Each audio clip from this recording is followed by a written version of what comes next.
फिरका परस्त पार्टी ने ये तमाम जात बिरादरी को बांटने का काम किया है और उन्होंने मुस्लिम समाज को और मजहब इस्लाम को टारगेट करके हिंदुओं को झूठी खुशी देने की कोशिश की है।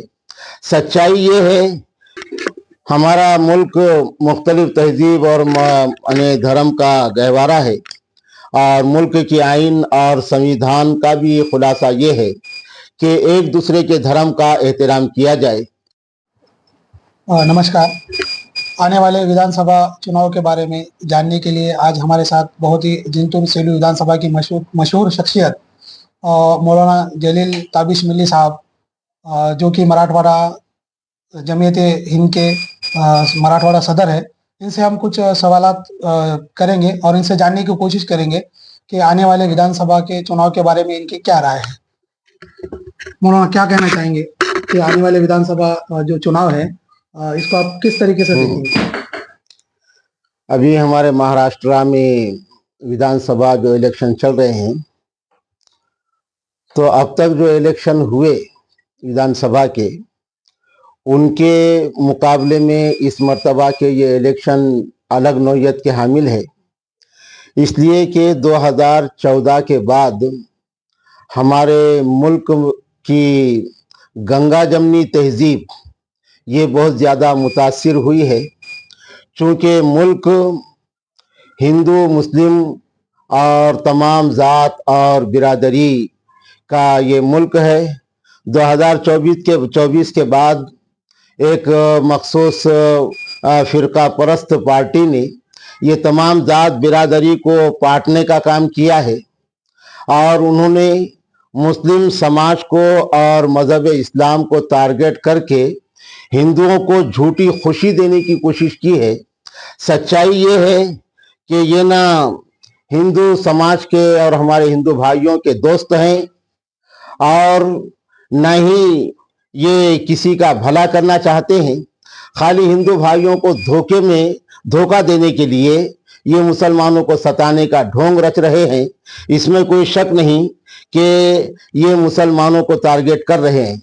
बहरहाल हमारा कहना ये है कि इस मुल्क की तरक्की और मुल्क वालों की तरक्की आपसी प्यार मोहब्बत और भाईचारे में है और आपसी प्यार मोहब्बत और भाईचारा और एक दूसरे के धर्म का एहतराम ये हमारे मुल्क से अगर ख़त्म हो जाएगा तो हमारा मुल्क आलमी सतह पर बहुत ज़्यादा यानी मुतासिर हो जाएगा और इसकी शबी मजरू हो जाएगी।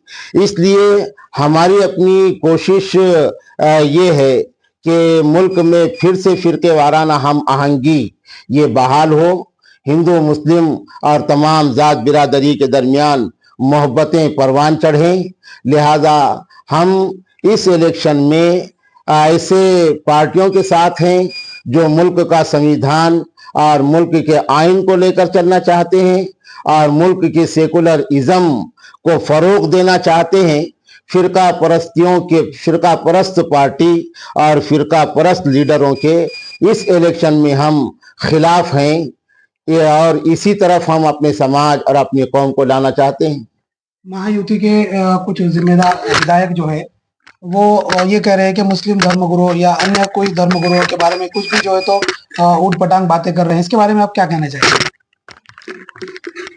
हमारा मुल्क मुख्तलिफ तहजीब और धर्म का गहवारा है और मुल्क की आइन और संविधान का भी खुलासा ये है कि एक दूसरे के धर्म का एहतराम किया जाए और ख़ुद मजहब इस्लाम भी ये कहता है कि ला इकराहा फिद्दीन, कि इस्लाम में लाने के लिए किसी को ज़ोर ज़बरदस्ती करना इस्लामी एतबार से पाप है।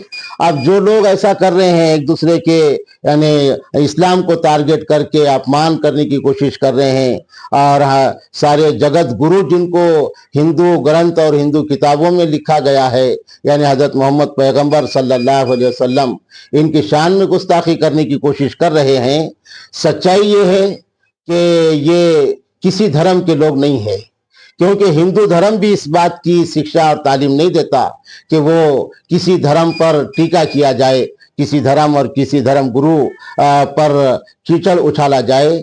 ये धार्मिक लिबास पहनकर दरअसल ये मुल्क के दुश्मन लोग हैं जो किसी भी धर्म पर और हजरत मोहम्मद पैगंबर पर जैसा टीका किया गया है, ऐसे जो लोग हैं, तो हम ऐसे लोगों को धार्मिक लोग नहीं समझते।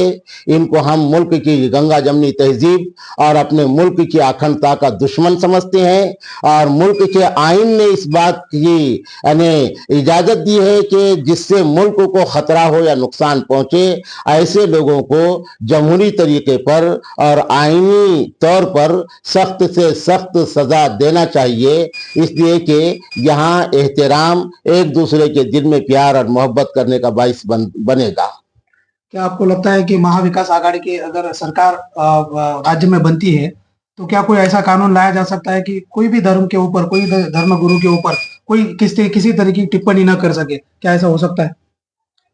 हाँ, ये मुतालबा तो मुस्लिम संगठन का भी और हमारे मुल्क के सेकुलर जहन रखने वाले हिंदू भाइयों का भी है, क्योंकि गुज़िश्ता दिनों रामगिरी महाराज कहते हैं, उनकी तरफ से जो गुस्ताखी हुई थी, तो मुसलमानों से ज़्यादा हमारे साफ जहन और सेकुलर सोच रखने वाले हिंदू भाइयों ने भी उसकी मजम्मत की थी, बहुत ज़्यादा हिंदू भाइयों ने भी मजम्मत की थी। तो ये मुतालबा हिंदू और मुस्लिम का है कि किसी भी समाज के जात और किसी भी समाज के मजहब पर या महान लोगों पर और मजहबी गुरुओं पर अगर कोई टीका करे, मजहबी शख्सियात पर कोई उनकी शान में गुस्ताखी करे, तो उनके खिलाफ बड़े से बड़ा सख्त से सख्त कानून लाना चाहिए, ताकि किसी भी मजहब का आदमी किसी मजहबी शख्सियत पर इस तरह का कीचड़ उछालने की हिम्मत ना करे, और इसमें हमारे मुल्क की शान बाकी रहेगी। इस वक्त में राज्य के जो उप मुख्यमंत्री है देवेंद्र फडणवीस, वो ऐसी बात कह रहे हैं कि इसको जो विधानसभा का चुनाव हो रहा है तो मुस्लिम समाज इसके अंदर जो खुलकर सामने आ रहा है, तो उसमें एक वो उनकी तरफ से एक सवाल उठा रहे हैं कि इसको वोट जिहाद का नाम दिया जा रहा है। तो इसके ऊपर आप क्या कहना चाहेंगे? ये तो एकदम बेवकूफ़ी की बात है। ये मेरी नज़र में खिसियानी बिल्ली खंबा नोचे जिसको कहते हैं, इनके पास में कोई मुद्दा नहीं है जिस मुद्दे पर इलेक्शन लड़ा जाए, इसलिए कि इन्होंने अब तक भी जो राज किया और इलेक्शन लड़ा है, तो हिंदू मुस्लिम फिरका परस्ती का नारा लगा के और हिंदू और मुस्लिम को बांट कर इन्होंने अब तक भी राज किया है। और पैसों के बल पर ये एक समाज को अटैक करने की कोशिश करते हैं और मुसलमानों को सताने का नाम देकर वो हिंदू समाज की खुशनुदी लेने की कोशिश करते हैं। जिहाद, वोट जिहाद और लव जिहाद, ये इसका कोई कंसेप्ट ही नहीं है और ये कोई माना ही नहीं रखता। जिहाद एक पवित्र लफ्ज है और जिहाद के माना है जुल्म का मुकाबला करना। वोट का इसका उसका जिहाद नहीं होता। वोट तो हिंदुस्तानियों का, चाहे वो किसी समाज के हो, वो एक अधिकार है और वो अपने अधिकार का इस्तेमाल कर रहे हैं। मुसलमान बीजेपी के खिलाफ वोट दे रहे हैं तो वो किसी जैद बकर को वोट नहीं दे रहे हैं, वो तो गिने चुने मुस्लिम समाज के कैंडिडेट हैं। लेकिन पूरे महाराष्ट्र के अंदर हम सेकुलर जहन के हिंदू भाइयों को वोट दे रहे हैं और तमाम पार्टियों के बड़े बड़े जो जिम्मेदार, बड़े जो लीडर हैं, वो भी हिंदू भाई हैं और हम उन्हीं को वोट दे रहे हैं महज इस बुनियाद पर कि ये मुल्क के मिजाज को लेके चलने वाले हैं और ये मुल्क के मिजाज को खत्म करना चाहते हैं। तो इनके पास कोई मुद्दा नहीं, इसलिए ये ऐसी बातें फैला रहे हैं। ये इसमें कोई सच्चाई नहीं है। कर इन्होंने अब तक भी राज किया है और पैसों के बल पर ये एक समाज को अटैक करने की कोशिश करते हैं और मुसलमानों को सताने का नाम देकर वो हिंदू समाज की खुशनुदी लेने की कोशिश करते हैं। जिहाद, वोट जिहाद और लव जिहाद, ये इसका कोई कंसेप्ट ही नहीं है और ये कोई माना ही नहीं रखता। जिहाद एक पवित्र लफ्ज है और जिहाद के माना है जुल्म का मुकाबला करना। वोट का इसका उसका जिहाद नहीं होता। वोट तो हिंदुस्तानियों का, चाहे वो किसी समाज के हो, वो एक अधिकार है और वो अपने अधिकार का इस्तेमाल कर रहे हैं। मुसलमान बीजेपी के खिलाफ वोट दे रहे हैं तो वो किसी जैद बकर को वोट नहीं दे रहे हैं, वो तो गिने चुने मुस्लिम समाज के कैंडिडेट हैं। लेकिन पूरे महाराष्ट्र के अंदर हम सेकुलर जहन के हिंदू भाइयों को वोट दे रहे हैं और तमाम पार्टियों के बड़े बड़े जो जिम्मेदार, बड़े जो लीडर हैं वो भी हिंदू भाई हैं और हम उन्हीं को वोट दे रहे हैं महज इस बुनियाद पर कि ये मुल्क के मिजाज को लेके चलने वाले हैं और ये मुल्क के मिजाज को खत्म करना चाहते हैं। तो इनके पास कोई मुद्दा नहीं, इसलिए ये ऐसी बातें फैला रहे हैं। ये इसमें कोई सच्चाई नहीं है या इसमें कोई जान नहीं है।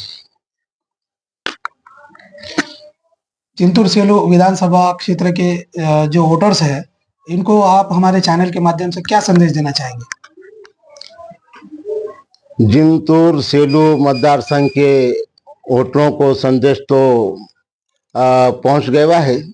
हम अपनी तरफ से फिर भी ये संदेश देना चाहते हैं हिंदू मुस्लिम तमाम भाइयों को कि इस इलेक्शन में हम पूरी शोर और होशियारी के साथ में हम काम करें, क्योंकि पूरे महाराष्ट्र में फिरका परस्त पार्टियों ने सेकुलर वोट को तकसीम करने की एक बड़ी प्लानिंग की भी है। पैसों के जोर पर या जातिवाद की बुनियाद पर हम जो है ये धोखे में हरगिज ना आए। और जैसा अब तक देखने में आ रहा है कि हमारा हिंदू समाज भी जाग गया और मुस्लिम समाज भी बेदार हो गया, तो हम तमाम हिंदू मुस्लिम भाइयों से दरख्वास्त करते हैं कि वो वोट बांटने वाली पार्टियों के पुरफरेब झांसे में हरगिज ना आए। ये डम्मी उम्मीदवार है, चाहे वो किसी पक्ष के नाम पर सामने आए हों या फिर जैसा भी आए हों, क्योंकि अब तक का भी इनका किरदार किसी को यानी खुद चुन के आने के लिए खड़े रहने का नहीं रहा, बल्कि किसी को गिराने और किसी को सपोर्ट करने के लिए इन्होंने अब तक अपना रोल निभाया है और अभी भी हम उसी तौर पर इनको देख रहे हैं। लिहाजा मैं अपने हिंदू मुस्लिम भाइयों से भी ये दरख्वास्त करूंगा कि वो ये पुरफरेब झांसे में हरगिज ना आए और अपने वोट को खराब ना करें, क्योंकि तुम्हारे वोट को रद्दी करने की ये एक साजिश है। चुन के आने वाला कैंडिडेट हमारे पास में फिरका परस्त पार्टी के खिलाफ एक ही है और वो है महाविकास आघाड़ी का कैंडिडेट विजय राव भामले साहब। तो चूंकि लड़ाई और मुकाबला भी हम ये दो में ही देख रहे हैं, यानी भाजपा और महाविकास आघाड़ी, ये दोनों के दरमियान ही हम मुकाबला देख रहे हैं, महायुति महाविकास आघाड़ी। इसलिए हम अपने वोट को कामयाब करने के लिए और अपने मुल्क के आइन की हिफाजत के लिए, फिरका परस्ती के खात्मे के लिए, एक दूसरे के मजहब का एहतराम बाकी रहने के लिए, हमारे आपसी भाईचारा और आपसी मेल मोहब्बत को कायम रखने के वास्ते हम ये दरख्वास्त करते हैं हिंदू मुस्लिम तमाम ही लोगों से कि एक तो 100% अपने वोट कराएं और वोट महाविकास आघाड़ी को के हक में ही करें, यानी एसपी राष्ट्रवादी के कैंडिडेट विजय राव जी भामले साहब को अक्सरियत से चुन के लाएं। तो ये थे मौलाना जलील साहब ताबिश मिल्ली, जो कि मराठवाड़ा के जमीयत उलमा हिंद के सदर है, और इनका कहना है कि अवश्य ऐसे इंसान को हम वोट दें जो देश की एकता अखंडता को बरकरार रखे।